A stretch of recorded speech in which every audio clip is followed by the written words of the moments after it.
All right, good afternoon, everybody, and good evening to our listeners in Liberia. We say welcome again to another edition of Liberia Sharise.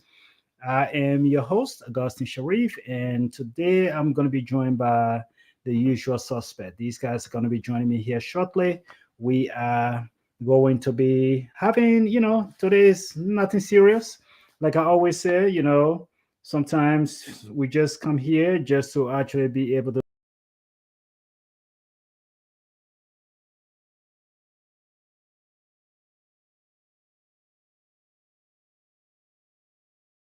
the discussion today, and I hope I hope everything is going to go well.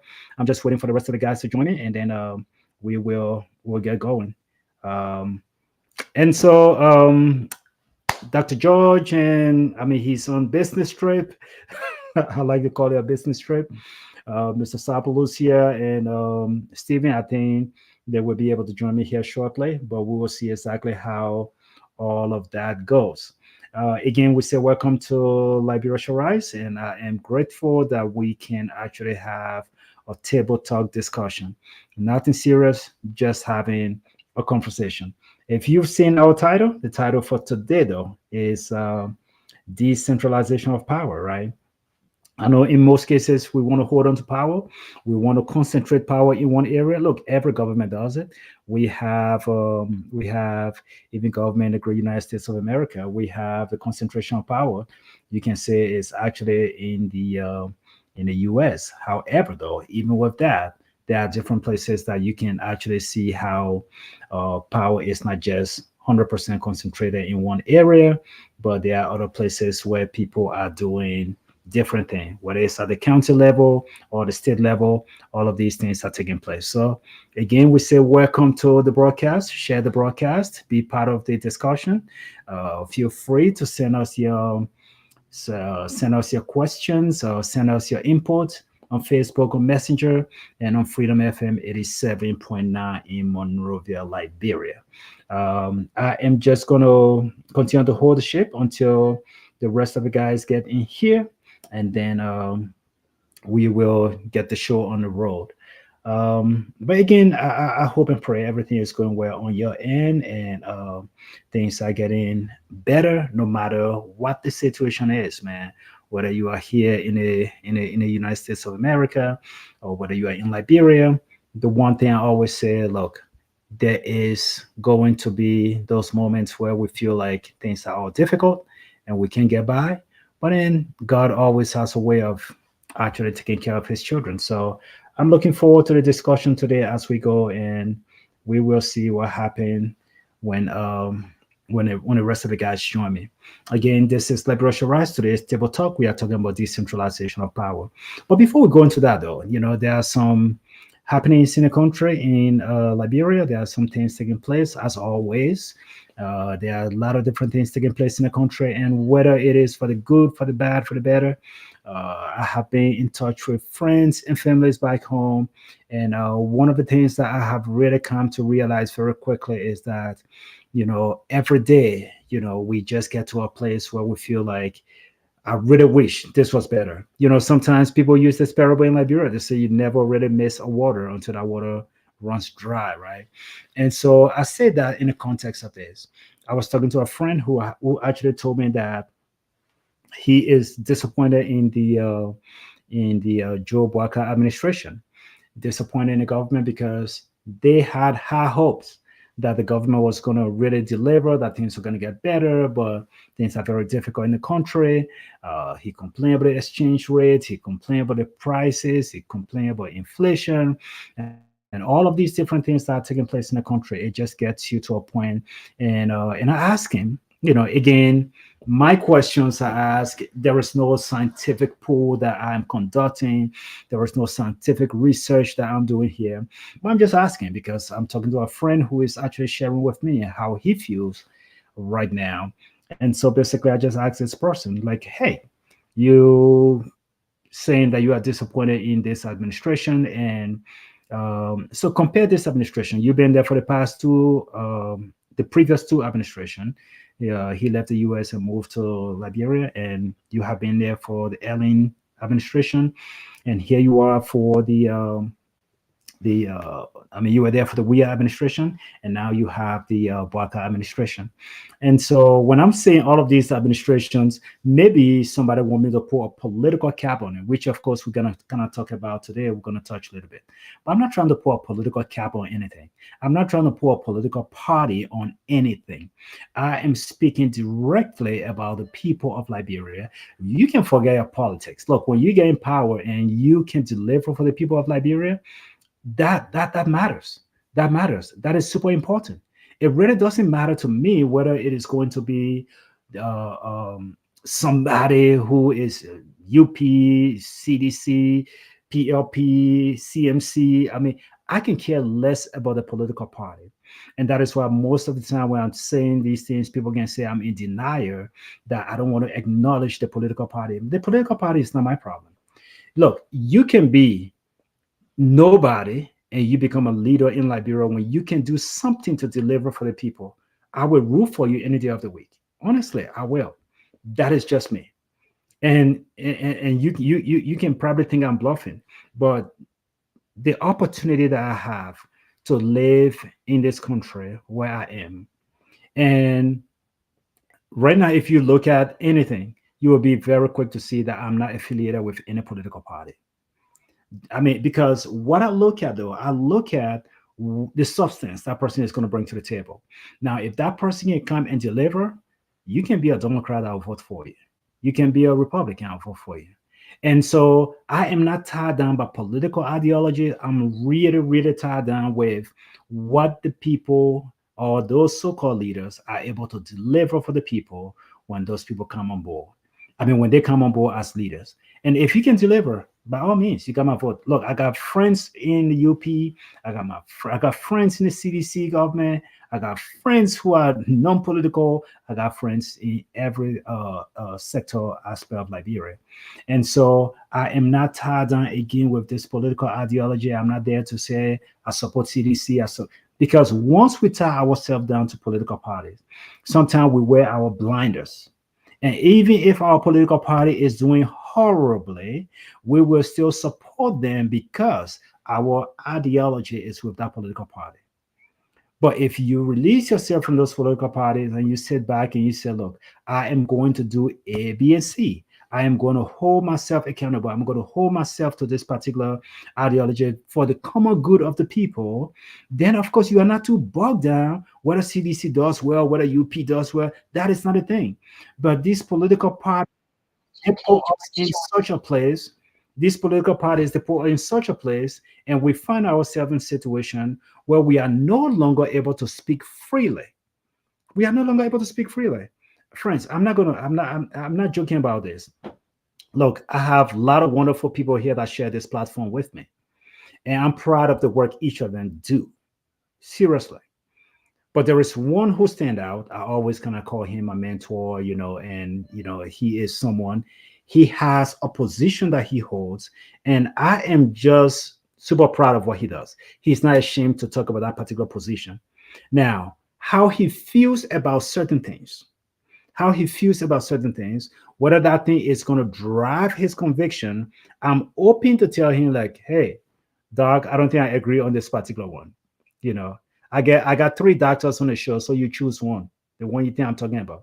I got Dr. George, I got Dr. Roberts, I got Dr. Positive. So you choose one. But I can look at it and say, Doc, I don't think I'm going with this particular idea you're going with. And so I'm just saying we are not too tied down with the political ideologies, but do we have individuals that we support? Yes. And if you were to ask me right now for my own political viewpoint, like I said, I got friends in the CDC, I got friends in the UP, I got friends who are, I have even another friend who started his own political movement last year. And basically he was asking me to like fundraise for him here in the US and all of that stuff. And I said, brother, I'm not going to say his name because he didn't even cut it. The first round, he didn't go anywhere. But I'm going to say his name. But basically, if you were to ask me if I had a chance this going election to vote, who was I going to go vote for? I've made it very clear to my friends in UP, from CDC, made it very clear. You give me a chance. Give me a good manager. Give me someone who is a manager, who has been there, who is experienced, who is not going to be bogged down by the corruption, someone who has his own money. And I would tell anybody, give me Alexander Cummings. Give me Alexander Cummings. Let the man run the country. And I'm not here running campaign for him, but I'm just telling you, those of you who send me a message like, oh, which political party I'm with, I'm not with any political party in Liberia. But if I can find someone who is heading in the right direction, who have done some things and who has experience, who I truly believe that I can see this person being a good manager, because that's exactly who the president is. You're a good administrator or a good manager. And if your experience fit that profile, I'm going with you. I'm going with you. Yes, I live in a country right now. You can say anything you want to say, but you can say anything about my current president or whoever it is. You can say any of that. Yes, but this is someone who had no political background, no political experience. However, though, that person, this particular man, he had his business acumen. And so every decision where you see people crying, oh, tariff and tariff and tariff and tariff, he is running the country like he's running a company. Yeah, I'm telling you right now, he's running the country like he's look. I mean, I agree with everything he does, but he's running the country like he's running a business, and that's why people, other countries, are coming to the negotiation table. They come into the table and say, "Oh, Mr. President, the other tariff you put on us, instead of 60%, can you make it 40?" Then he said, "Okay, then give me this and this and this." You know, Ukraine all come to the table. Ukraine say, we want weapon. He said, okay, then give me your minerals I have in my country, in your country. He is running the country like a company. And that is exactly what a good administrator or a good manager does. That is why I tell anybody for free, I will take Alexander Cummings any day of the week than any of your other political leaders that you're doing secret behind, until we can get it together and realize that we need, until we can get it together and realize that we need an administrator, we need a manager, we need someone who has experience to lead men and women. Until we can get to that point, my friends, we are going to continue to do this every day. Oh, my man, you post somebody on the screen? Oh. Dr. George, how you doing? I'm doing good, managing life. Oh man, you're looking good. I mean, life is good on your end. I can tell. I don't even have to ask you. But how was your business trip? Are you back now, or are you still on your trip? Oh, it was great. Huh? I'm back. Okay. I'm back in continental USA. Nice. It was Nice. good. Good to have you back. Good to have you back. Thank you. Wanty, hello to you. Rebel says Pro, hello to you. Rebel says, I'm coming to your question. I just greeted my doctor real quick. Because instead of just sending your messages to the page, you can send your message to me and pick my mouth. I say, give me Alexander Cummings. You're fighting me. Put your point on the page and let's talk. Yeah, don't be sending me private messages. But anyway, River says Pro, let me answer your question because you put it on the page. But it's in the same one-man show. Okay, that's exactly what we're gonna start. I know you're talking when I say give me Alexander Cummings, you say that's a one-man show. That's exactly what we're gonna start the conversation today. We are talking about building institution in the country. We are talking about building infrastructure where it is not going to be one-man show. And so I agree with you. We have political institutions in the country that's a one-man show. I agree.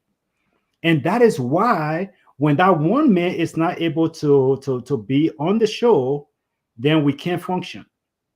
We can't function. We can't do things. So, Doc, let me hear you talk. Today we'll be talking about decentralization of power and building institution in the country. But let me just you just came from your business trip, so talk to us. How was your trip? How are you doing? And what was some of your observation? And we'll go from there. Oh, my trip was good. It was a good trip to Liberia. I definitely went there for to participate in the Alternative National Congress convention, which was good. Yeah, I had some nice experience. I sent shout out. I did it on another station. I would say to General Geraldine Jeanette George Johnson, who is the Minister of Defense. When we arrived in Monrovia, she, first of all, in the flight, she was in economic class, while some of her colleagues were in first class or economic, how to call it, economic comfort. She was in economic class. When we landed in Monrovia, she went through the same process like every one of us.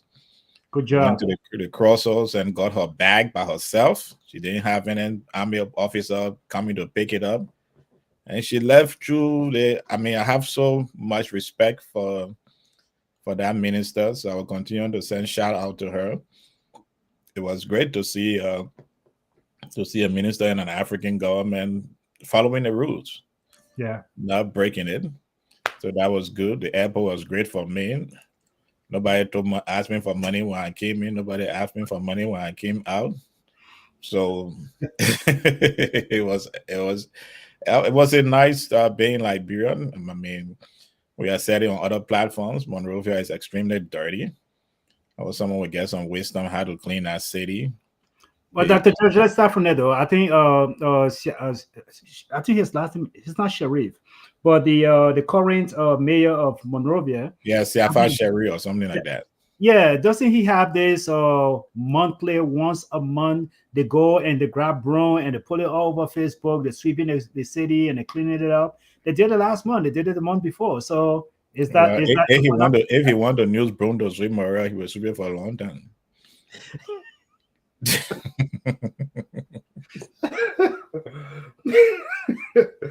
the people went to Gather Street and they swept the whole place. They had some celebrities behind cleaning. There you keep using broom. He was sweeping for a long time. But I mean, so they bring a yellow machine. The yellow machine, they don't have the sweeper one. The yellow machine also have a sweeper that can sweep the city. They don't have that in the city in the country. I'm not being sarcastic though. I'm asking a serious question. Well, until they bring a machine, we see it for got not allowed to open it down that machine business. So Okay, okay. at least So they just currently signed the contract. Last year when we ran the story on this platform, Minister ability to us were going to be between 79 to 84 million dollars. Then she lied to other us. The vice president came into it. It came down to $20 million. I think last week they awarded a contract to a company called Shantou or something like that yeah, Shinto, yeah. for Shantou for 20 million, 22 million, 21 million something dollars, almost $22 million. So we look forward to the machine coming. Okay. And hopefully that Chinese company they give it to, Chinese people that when you go to the Chinese market or buy, they can give you different quality. This one, that the quality for 21, this the quality for 5, this the quality. So let it go for it. Dr. Positive, waiting for you to start your topic. I don't know if you can. When it come, we know, but yeah. No, but you cannot clean the city. What you need, you need what the Reddit need is they need a plan that encompasses all the stakeholders. So if it is the head of Monroe City Corporation or Beans Bay City Corporation or I don't know which corporation in Douala, if you think about taking trucks and loading it down a truck that will solve the problem, no, you got to train and market people to cut it. When they load no truck, like when the book get be put in the demo.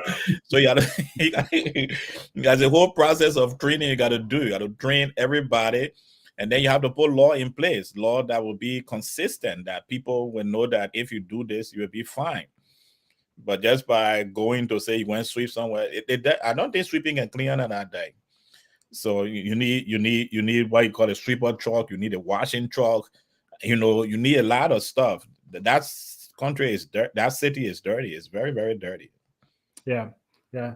I'm not the only person saying it. The assistant minister at the Ministry of Interior were crying the other day when he saw the dirt in his community. That city is very dirty, very dirty.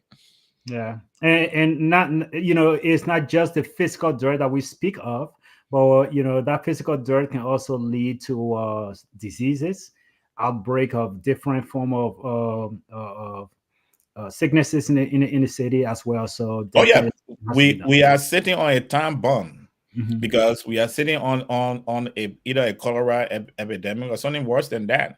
Because Yeah, if you go to Douala market, the people are sitting in the dirt, and we who go to buy in the market will buy from there in the dirt.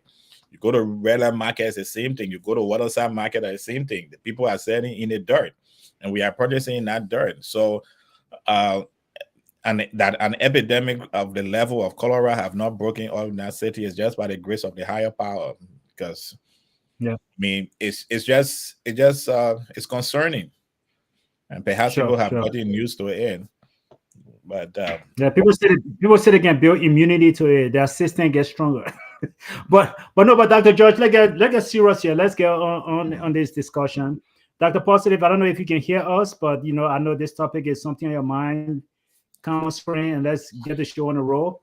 But I want to kind of talk about when it comes to building institution in the country.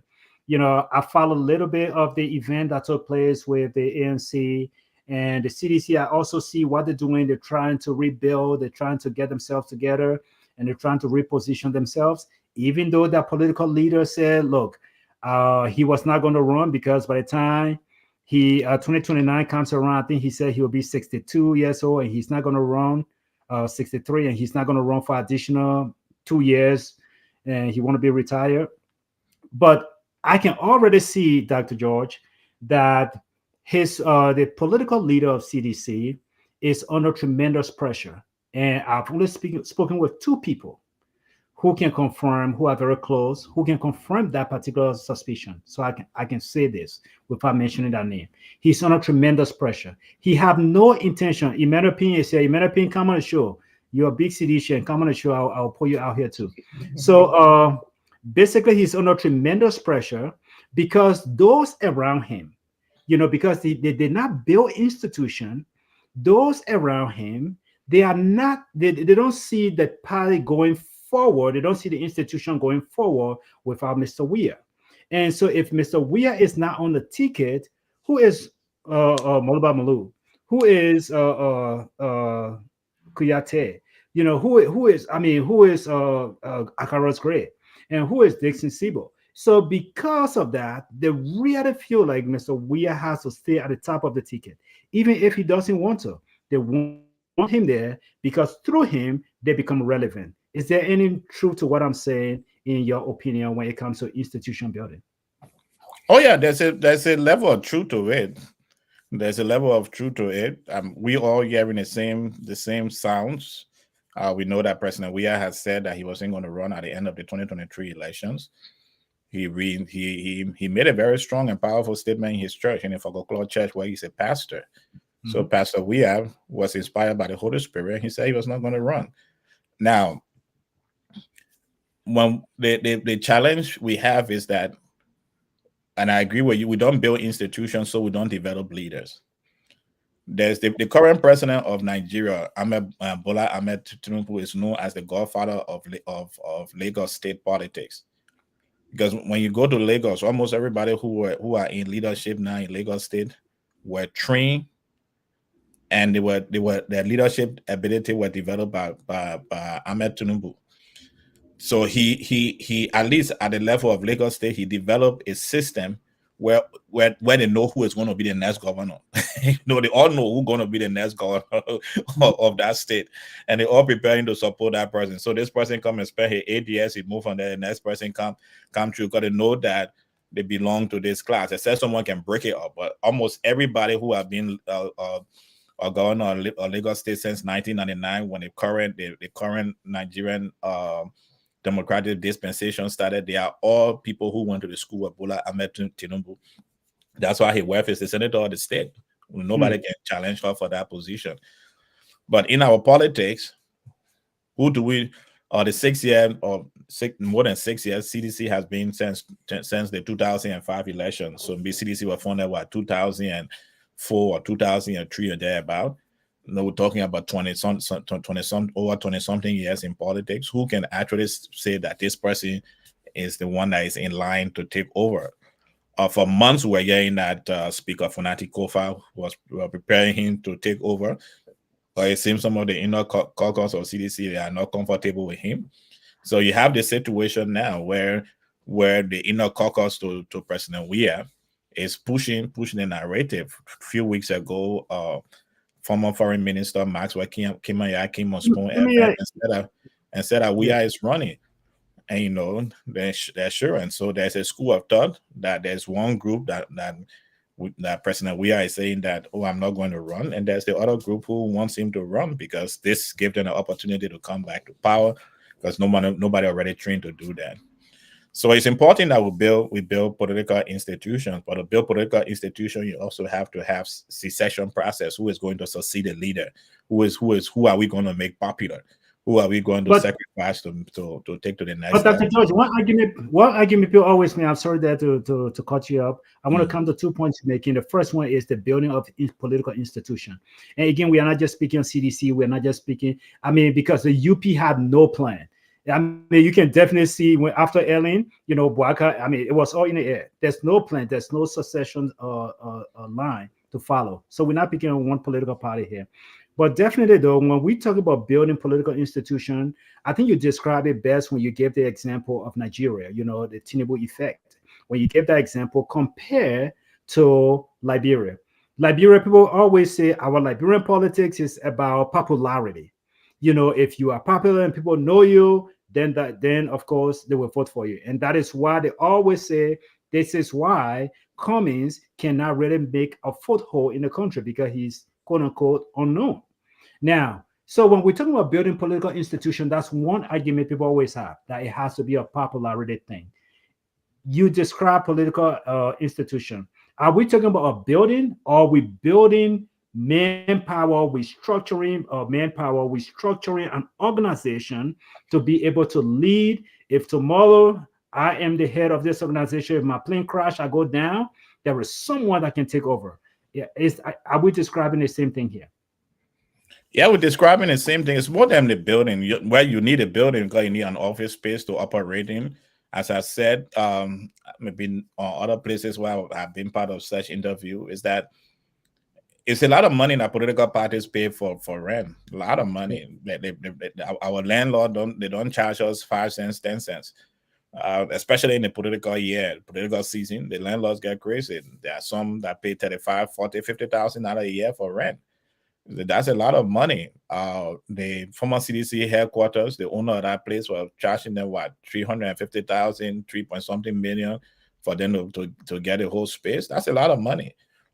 In Liberia, that same 350,000 that you're going to pay, you can spend that to build a party headquarters. And that's why I commend the CDC for taking a step forward, because they're going to reduce rent and other expenditure that they have to be paying that they were paying at that the old spot they were. So it's not only the building, but then you need a structure in place, a structure that will perpetuate, a structure that will stay over time. So that's why you need to grow leaders, you need to grow youth leaders, you need to grow stand-up bearers. And yeah, I agree. I mean, politics anyway based on popularity. Politics is a game of addition. It's not a game of subtraction. It's a game of addition and multiplication. You have to add and you have to multiply your members. So the person you bring in the limelight have to have that popularity, and that's why training comes. People start little, but they start to train you little by Mhm. little. Be your personal assistant to Mr. Weir, like Kalasco. He's people know him, and then you give them the education quality they need. You give them the exposure they need, and a minister in the government or a representative or a senator. That's you help to build their profile, and as you build a profile, you start putting them in permanent positions in a government, right? For example, Cote d'Ivoire. Most people, most people were arguing after when the late Houphouët died, he had prepared the current president of Cote d'Ivoire. He was preparing him to be president. He exposed him to the political, brought him from the World Bank, made him prime minister and exposed him to that. But then at the end of the day, when it was time for transition, President Houphouët, quote unquote, decided that a child that he had that was also in the political something could come in the limelight. And that's why led to Henry Bédier became president of Cote d'Ivoire. But the two of them were trained. And over time now, the current president, um, Ouattara, who was the prime minister to Houphouët, has gained that popularity and gained that trust. And the northern part of Cote d'Ivoire. So he could bring that how they call it unity and exposure that he got from Houphouët as president.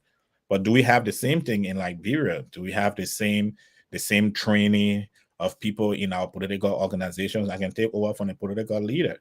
So there's this. Most of our party have this one popular person, or this one popular person that have the charisma, or this one popular person that have the money, And after that, we don't see the secession. Your United Party, even the United Party struggle with secession. Sure, I sure. don't think President Boyka was President Sirleaf first annoyed, and that's why they believe that President Sirleaf decided to go for George Weah and supported him instead of Boyka in the 2017 elections.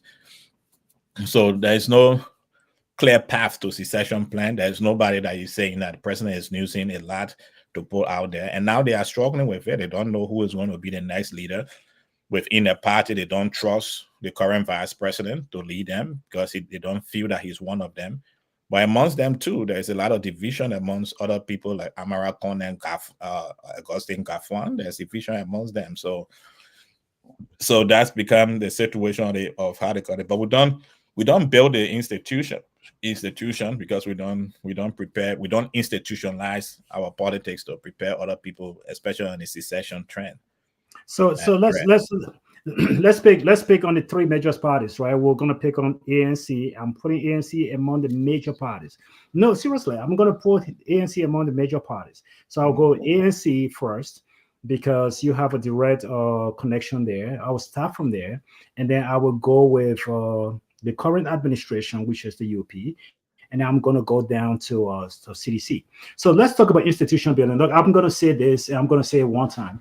I heard an interview on another platform. I think it was on the Spawn platform. I heard this interview with Mr. Cummins, where he was on the show, and I was very key. I was tuned in to listen to what he was going to say. He said wonderful things that I really enjoy, but there's something right off the bat. He comes out and I think he came in firing.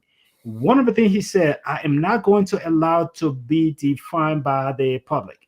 I'm not going to allow for anybody to define me. Now, we now going to take this mantle. We're going to take our message to the people. I was just like, man, I hope somebody can put this on a t-shirt and put it on the court. Because that was seriously, I'm not joking. That was a powerful statement he made because he really allowed himself to be dragged through the mud in Liberia, and he allowed the Liberian public to really define who he was, and he was not out there. We never saw him out there much. And so when he made that statement, I took it and I held on to it. I said, this is a very good thing for Mr. Cummins. Now, the second thing that he said again that really caught my attention was he said we just had a great convention. The convention was great, and I'm very fortunate to be the leader of the organization. He said he was very comfortable with the people that were chosen to hold certain positions, and I'm very comfortable with the team that we put together. Let's look at that team, Dr. George. That's where I want to start from with institution building. And let's start there with institution building. Are you comfortable with the team that today, if for some reason Mr. Cummins is no longer the standard bearer of ANC, that 2035 or 20 whatever, that we can find someone from that team who is going to be capable enough to run the organization, and he will get the vote of the people within that organization? First of all, I'm working to be very neutral. So let me tell the listener out there, I'm an unrepentant, staunch member of the Alternative National Congress. Sure. And I do support the political agenda and manifesto of the party and the political. Yeah, I think that's why I started by saying you got a connection. As they said, the political leader is that be Cummins. No, I just want to put it this up there so that people are not struggling to understand what I'm saying. First, the ANC is 13 years old. Many people lost track of that fact. We are not a very old political party. We are just 13 years old. And when you are 13 years old, there's a lot of developmental process you have to go through. So I agree with the political leader. We have a great team. The vice chair for administration is a young representative in Nima County, representing a belt that has both Gio and Minor people in the belt that he ran. He is traditional, but not, as we say now, deeply traditional. So he has been able to win a seat in our area. He gathering, in my opinion, a lot of respect. So we can definitely see now from that, and looking forward to what his 6 years of performance would look like. that yeah, we have a young team of leaders. Our youth leader is a very young man with a lot of passion. He has brought a lot of passion to the youth movement in the ANC way. He has a great career ahead of him, the youth leader, and so is the Secretary General. The current Secretary General is another young person. So when you look at the chain of leaders that were elected, they are young. I don't think any one of them, except again the political leader, the vice chair, I don't think any one of them is in their 40s. So we have a lot of leaders that was elected that is in the late 20s, mid 30s. Our vice chair for legal affairs too is a young lady that also have a great political future ahead of her if she stays in politics and not go back to the law. So I think the party has a future. But perhaps what the ANC will need to do to start to think about as we go forward is to think about develop a fundraising, a financial muscles, developing a financial muscle that is stronger, that is not dependent on the financial budget of the Cummings family. In order for this institution to be grounded and solid, we have to start thinking about what other ways we can raise money. We saw that in the United Party before we went to the 2023 election. The United Party was completely broke. And they had to get monies for people who are in government now investing our money, perhaps getting them the payback. But they did not have the financial muscles. After being in leadership for over 12 years, the financial muscles were weakened. So ANC can learn from that by spending the next couple of years before going to the 2029 elections, trying to bring up ideas to develop a great financial muscles. But I think with the new leadership that have been put in place, there is a lot of people in our leadership that could be trained to take over from a political leader, because some of them have already won elections. Some of them are known in the Liberian political environment, and they could be trained in that direction. Okay, and Riverside is putting a lot on us today, but definitely I'm going to come to some of his point. But I want to go back to the ANC here. Let me just stay there for a second, because sometimes what brings these political institutions down, Dr. George, is the people you have surrounding you. And like you said, I'm happy that you say, look, you got a great team. The political leader said the same thing. You guys have a team that you trust. But sometimes what can bring the organization down? The people you got yourself surrounded by. It could be very possible that President Boakai has a very good intention, but the people that he have himself surrounded by, we see him suspending people left and right and getting rid of people because of the things that they are doing, right? Do these individuals that you have, I don't want to ask you directly and say, do they carry the same vision like Mr. Cummings, because he is not the political organization? Or do these individuals have the same vision that ANC wants to see this particular thing go forward, and this is our vision, this is our goal, we're going to stick to it? Do you trust that those individuals will carry out that same vision? Well, the thing about politics and the thing about leadership, no two leaders have the same vision. Sure. But for the But the Alternative organization National as a Congress, whole has one. The organization has one. They have yeah, a mission again, for the statement. Alternative National Congress, we have our manifesto. Yes. So the manifesto speaks to the intent of the party, Mhm. the future intent, the current intent, and the future intent of the party. To that extent of the manifesto, yeah, I believe that those who have been elected for the leadership believe that the ANC is the third pathway, is the best pathway towards the development of Liberia, whether economic development, um, institutional development, human capacity development that is enshrined in our manifesto.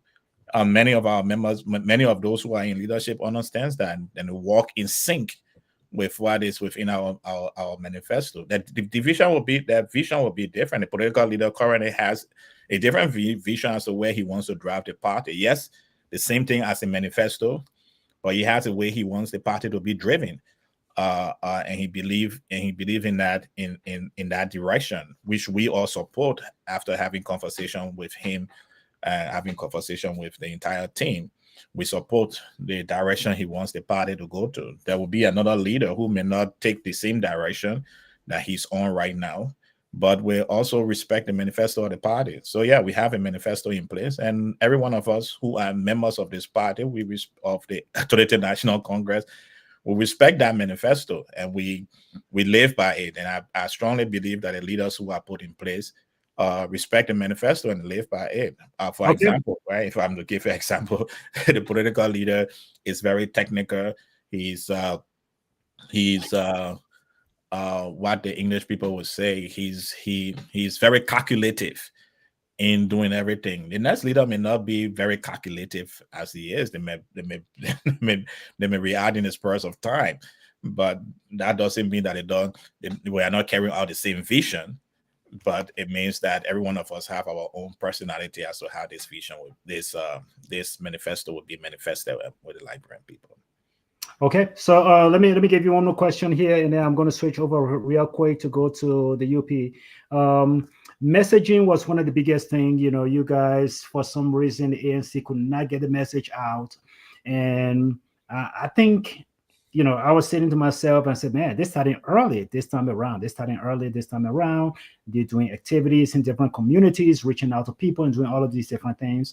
But how is the public relations department? How are you guys doing in that area? How are you getting your messages out? When I say getting the messages out, we know you struggle in that area. So I'm not trying to be funny here. How is the PR department?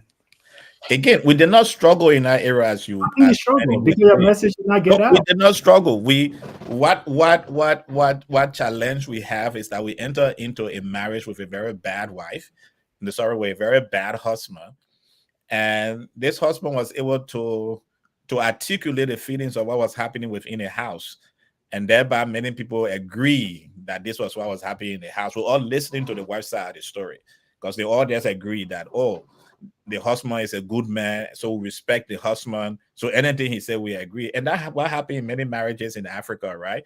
Or where the most visible person, perhaps the most charismatic person, come out of the marriage relationship. And any story they share, everybody want to deal with it, and that may have overpopulated what we're saying, why we were crying and saying this is what happening. People didn't listen to us, so did we say that we were an honest broker? We said that, but our partner in the relationship came up and said we're greedy. Now everybody can see that we're not the one greedy.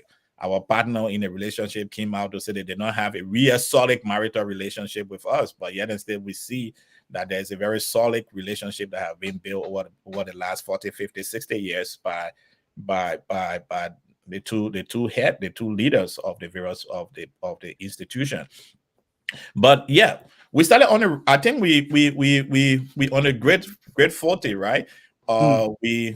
We have claimed the 1%. So you last week we had a 1% T-shirt all around the place, and people say yes, I'm a proud 1%, but 1% plus 1% plus one can add up until we get 50 plus 1%.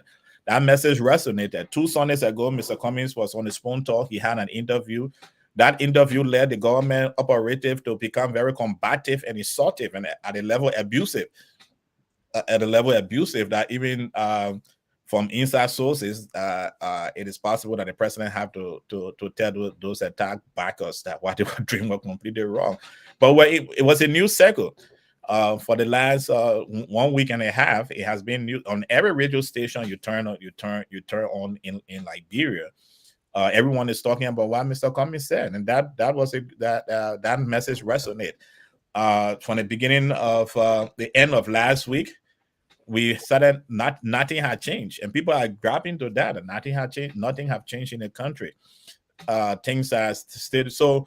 When you have the political class on the back footing, you know that your message is resonating. Now, our duty is to sustain the momentum, and that sustenance is taking us to Atlanta in the next 2 weeks, and definitely it will continue to move forward. So hopefully we get the message to the people. I know the people are listening. I know all the radio stations in Liberia. There's conversation from morning to night. There's conversation about that interview that Mr. Cummings had on Spoon Talk about 2 Sundays ago.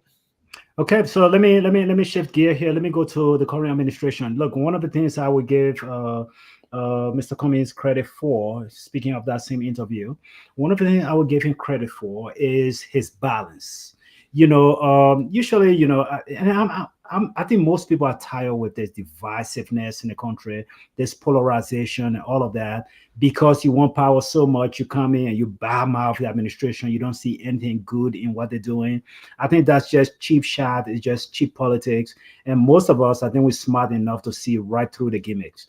And so, but one of the things that Mr. Cummings did that I would give him credit for, he was well balanced. I think he took a lot of beating for it. People even told him that, he was dodging the question. He was not coming straight. He should be strong enough to condemn the administration, but he was balanced, in my opinion. And I respect that. So I'm bringing the same question to you. You are not Mr. Cummings, but you are here in the hot seat. And I'm going to ask the same question here. When you look at the current administration, I know we started our conversation by saying the city is dirty. And nobody have to tell me. I get in over and we already know exactly the country, the pollution, and all these different things. So nobody have to tell me that. But when you look at the administration, what are some of the bright spots you see in the current administration? But let's start with that secession plan. Do you think they have a plan if Omen Boaka was to drop today and Jeremiah Cohn is not able to go? Who's next in line for the UP? Do you see any bright spot in the UP that you can point your finger on? Let me start the conversation by saying yes, I agree with my political leader. The word opposition comes from a Latin word oppositio or something like that, if I'm pronouncing the word right, which has to do with the constellations, right? The stars in two different directions opposite each other. It has nothing to do with clashing. It just have to do with with two celestial bodies that are on different paths. So we in the Alternative National Congress, we fully agree with the Latin version. We don't have to agree on everything, but we also don't have to disagree on everything. So, and that's the stance that we have taken. So let's start with the UP succession plan. I don't think that UP have a very serious succession plan. That's why you see many of the operatives now on social media are saying Joseph Boyka 2029. If they had a serious succession plan, they were not going to be looking forward to someone who is in their 80s running on the party ticket for 2029, because the camp is divided. There's the Augustine Gafuan camp, there's the Amara Connect camp, and they call UPS they do not see, sorry, they call UPS do not see the vice president Kun as one of them. He's seen as an outsider, and Kun himself is feeling that he's an outsider in this arrangement.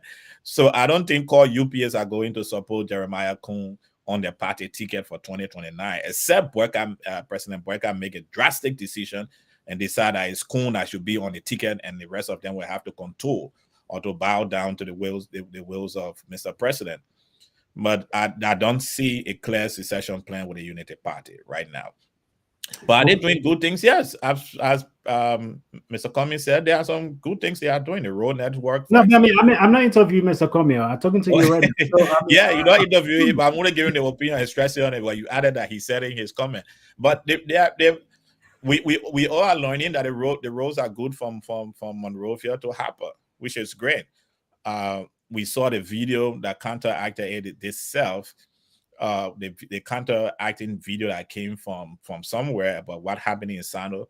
But despite the challenges on the Sano Highway, we must admit that the roads network are good. Many people in Liberia that I spoke to said that electricity has been kind of stable, even though I've witnessed it going on and off, but it's a bit stable now than it was 6 years ago or 15 years ago or 20 years ago.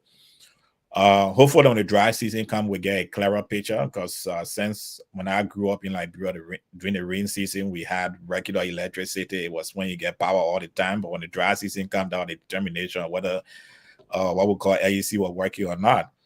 So that's a great offer then. What else is working? They are trying to bring the prices down. I think last week they announced the new fare for transport vehicles, which seems good on paper. Hopefully, we're still waiting to hear the feedback from the Liberian Transport Union, whether they accept that. But that is in a positive direction. So, but with all those positives, there's a lot of things that are negative. That I mean, I've not seen a government that is so corrupt like this government. A lot of people in places that are very inept and they know it. When you bring issues to discuss, they become very combative. They become very belligerent. You cannot be in leadership and you always want to be fighting your opponent. So we see that the economy is bad. It's not improving despite the reduction in price of rice, despite the reduction in transportation fare. When you reduce rice and you reduce transportation fare, people should have money in their pocket to go and buy those things. But nobody has there's no money in the pocket to do that. Government can only employ between 60 to 65,000 people. What happened to the rest of the all eligible to vote in the last election was about 2.7 million Liberians. So if you are eligible to vote, it means you are 18 years and over. That means you have completed high school and perhaps you have some college education. This graduation season, while I was in Monrovia, we have a lot of people graduating from high school, graduating from the universities. Those people are going to come into a country where they will not have jobs because this government have no idea or have had to increase jobs. We also have the IMF report that downgraded them, and that downgraded the government. So that's the situation we have. We have now. We have a very belligerent, insultive government ministers who don't want to discuss issues. We have the situation where the government is trying to bring down prices, but nobody got money in their pocket. If you bring the price down to 5 cents, somebody got to get money to go and buy it, but nobody get 5 cents to go and buy it. So you have Definitely, that challenge. definitely we'll see that, with the Stephen. I don't know if you've been having issue with your internet, but I think hopefully we can talk to you Man, now. using Verizon, what you expect? Yeah, I no, mean, my microphone has been having problem, but I think if you guys can hear me now, I would like to ask Dr. George a question since you talk about government, right? And you made it an ANC discussion, so let's stay on it. Um, no, no, uh, no, no, no. I don't want to stay there. I think no, 1 minute. I mean, it's still around the same topic you guys are flowing with. I don't want to change the whole thing around. So Dr. George said the government hired about 65,000 people, right? And the topic was decentralization of power. And they are running, whether it's the ANC, the UP, or any or the CDC, everybody running for the same job that will hire 65,000 people. Whether it's the ANC, the CDC, or the UP? So since we got Dr. George on here, let's ask about the ANC, right? What can you do in terms of decentralization to make sure that other counties are empowered to create their own jobs in those counties instead of everybody running to Morovia to find job?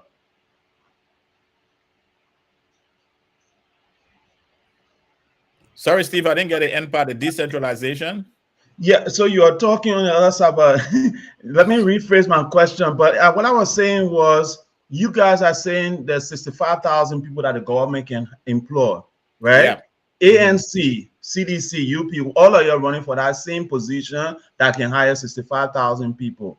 Yeah. From this discussion perspective, decentralization, how do you create more jobs in all the other counties such that, or how do you empower more people such that you can create more jobs in all the other counties instead of just Monrovia, where everybody run for job, and it happened to be that we don't have enough job in Monrovia that everybody can do. Besides, Stevie, right now, I don't know how many counties you've been to, but I've been to 14 or the 15 counties. I think that the only county I've not been to is Riverside County. So when you're talking about decentralization, it's not decentralization by mouth. You have to have facility. So let's take an example. You take someone, you send someone to work in a place called Fish Town where there's no fish, no, there is water, to go and work in that town, right? Fish Town has they have no social life. No social life. The town go to bed by 7:30. When darkness comes, the town go to bed. Now, if you take a 25-year-old young man saying to Fish Town, the next vehicle coming to Morovia, he will be on that vehicle because there's no life to maintain him there. Electricity is not working and as it should. Internet facility is very low in Fishtown. Connectivity to the rest of the world is very low if you go to Fishtown. So in Liberia, I think there are only two beside Mosorado County, the next vibrant county is Nima County. Then you come to Bom, and then perhaps you go to Lofa, and then you go to Buchanan. But all the other counties that we have in between, they are not as vibrant as this. So again, you have to put a structure in place for you to decentralize, especially with the opportunities. So we have to duplicate the opportunities we have in Monrovia. We have to duplicate those opportunities in other counties. We have to make sure that this young person, this 25-year-old young man or young woman that we're sending to Fishtown is able to get internet connectivity, is able to have some form of electricity, we're able to have some form of running water, and there should be some vibrancy developed in our city. And what the ANC, under the leadership of Alexander Cummings, is saying that we will not allow the government alone to bring something alive to Fishtown. We have to start working with the companies around our area. We have to see if in Kanwee where they have some form of life, how do we duplicate that life from Kanwee to Fishtown or to other places within the same River G County in that belt? So we have those companies, those logging companies and other companies that are operating. They will bring vibrancy to the city. And that's what Mr. Cummings is saying. The same thing you have, Ganta is extremely vibrant. It's vibrant because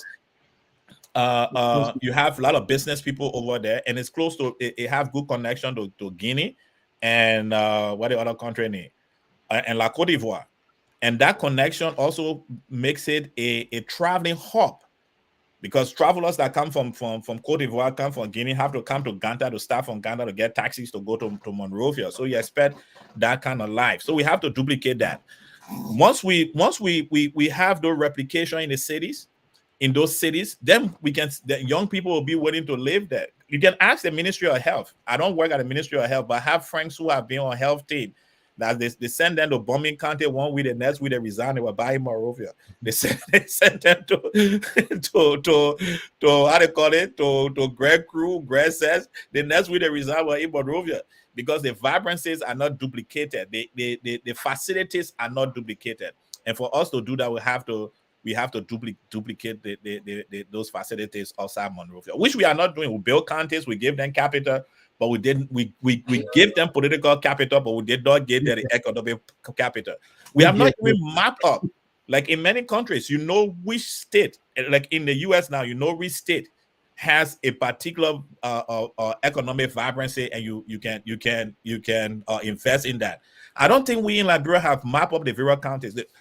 I know for sure when President Boyka was working with LPRC, 40 years in government, I'm sure he gets an idea that, okay, under President Totman, we had a Bon County cooperative, the Nima County cooperative, and those have brought economic vibrancy when it comes to agriculture to those counties. So the bread basket for Liberia, that Nima, that Bom, and Alofa, that's our bread basket.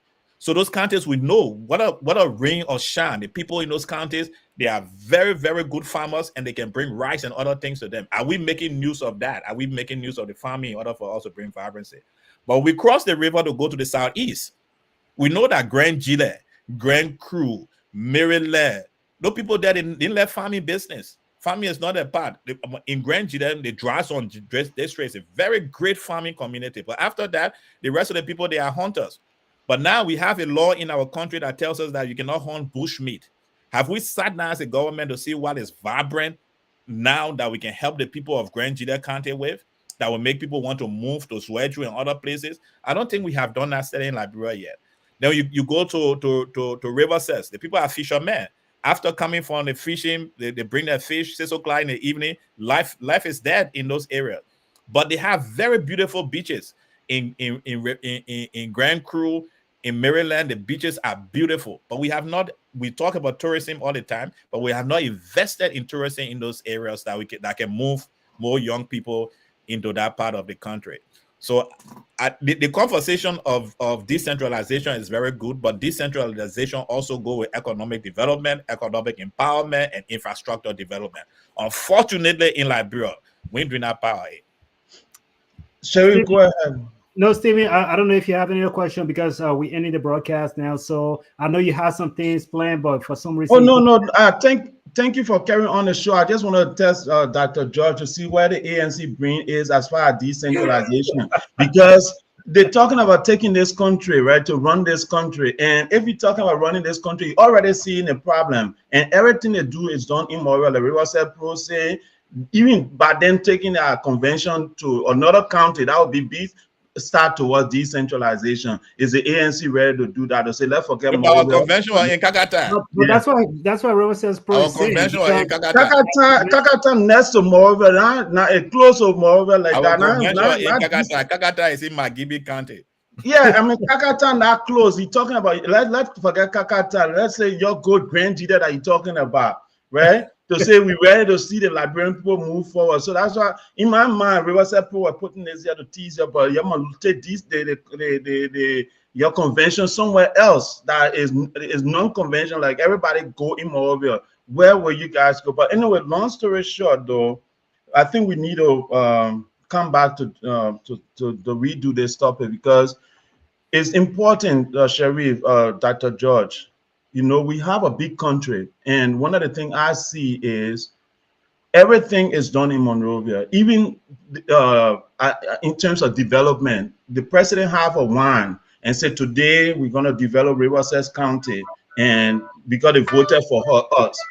If that president one doesn't go to Sano County because Sano County didn't vote for them, that whole Sano County for the 6 year that president will be in office for, nothing will happen in Sano County. So that's the thing I want us to look at if we can revisit this topic in the future because it's hurting Liberia. How can we build a country and only one man is leading the future of development? How can we develop? How can we move forward? If this person have grudges that need to be settled and he decide not to focus on helping those other counties, you know, but Stephen, the only thing I would say here, when it comes to the whole decentralization topic, it's a big one, and that's why I really wanted you to lead the conversation today. But because I had not done it, that's why I just like let me just go with something just to get. No, you did great, Sharif. But, You did great. but my thing here is, say for example, right? You and myself, we devalue Liberia in such a way we make Liberia to be Monrovia. You and myself, we have been to places. Maybe you have done it yourself. We go to places people can't ask you, where you from? Then most of the time we say, oh, I'm from Monrovia. We don't tell people. For me, I always try to tell people, look, I grew up in Grand Bassa. I'm always claiming Grand Bassa. I would tell you the spots in Grand Bassa. Let them go to number 4 district or find me. River says pro is here. And so basically though, but we turn Liberia into Monrovia in most of the cases because of the way we identify ourselves, right? Decentralization, I think, is a big thing. And the point that you were making earlier, I think it's such a big thing. Like what Dr. George said, I agree. During, I want to say, quote unquote, normal day, maybe my own normal day is different. But before the Civil War, when I was growing up in Grand Bassa, look, Buchanan was a big hub. It was a big city. We had flour mill company in Buchanan. We had the port authority operating in Buchanan. You had other companies there Lamco was there. There were a lot of activities. Buchanan, people used to leave Monrovia and come to Buchanan for the weekend. I'm not kidding you. Buchanan was hot. Dr. George, Buchanan was hot, bro. I'm not kidding. And so some of us, we really did not see any reason why we should go to Monrovia. We went to Monrovia for holidays, Christmas break and stuff like that. But that was a good thing. People from Lofa, they can tell you the same thing. There was this competition. People from Maryland, they could tell you the same thing. Harper, they could say the same thing. And so those places were established. Now, were people still coming to Monrovia to take care of certain government function? Yes. But, so I see your point you're making about decentralization. I don't have to go to Monrovia to get passport. I need to get passport. I can get passport in Buchanan. I need to get passport. I can get passport in Saston, in Fishtown. And so that is where all of the infrastructure, in my opinion, come into place. And I think that is where I will agree with Dr. George. So I'll let for you guys to close, and then we can just kind of end the broadcast. But Dr. George, you make a statement, and then Stephen is going to wrap it up. Yeah, thank you for the conversation. I agree with Stephen. We have to revisit the topic. The time went so fast. But good evening, everyone. It's good to be in your home this evening, and hopefully we'll look forward to this conversation and developing Liberia. Thank you, and you all have a wonderful evening. All right, Dr. Positive. All right, family. Thank you, Dr. George. Thank you, Mr. Sherry, for hosting the show. I'm in technology, but technology sometimes fail you. So I know that you guys keep laughing at me all the time, but yeah, today it was another difficult one. My microphone refused to work, but I'm here anyway. The topic is we're gonna revisit this topic because there's a kid in Lofa County that has a dream to stay in his county. He don't want to leave his county just because he want to go to college. He doesn't want to leave his county just because he doesn't have no option in that county. And who is thinking about making that change for that child that is born in Lofa County, for that child that is born in Sano, or that child that is even born all the way to the border of Liberia that have never been in Monrovia? That child has to live his life hoping that one day he get to Moravia to start making his dream a reality. We're going to lead that child to say every child that is born in any part of Liberia, that child will have an opportunity to get the same education that we provide in Monrovia, the same training that we provide in Monrovia, the same opportunity for job and growth and development of his community. Who is going to lead that charge? And that's the discussion I hope we start having on these platforms, because if we all just fighting over Monrovia, Monrovia is getting overpopulated. We all cannot live in Monrovia, so we have to start looking at the whole Liberia. And one person cannot do it. We have to empower other leaders, like our superintendent, our senate, our representative. Some of them should live in those counties for a certain amount of time before they come to Monrovia to represent their people, because they don't. How can you represent a people that you have no clue on what they do for their daily lives? So we need to change our even if go as far as amending our constitution to make sure that we give our superintendent enough power that they are elected instead of appointed by the president. Because once the president appoints you, the president you have no say in, you don't have your own power. You understand? And once the president leave, that superintendent completely is dead. He doesn't have nowhere to go again. He either get replaced or he just stay there dormant. So my appeal to all Liberians is start asking your politician these questions. When will you start developing our counties based on the value that we provide to the country?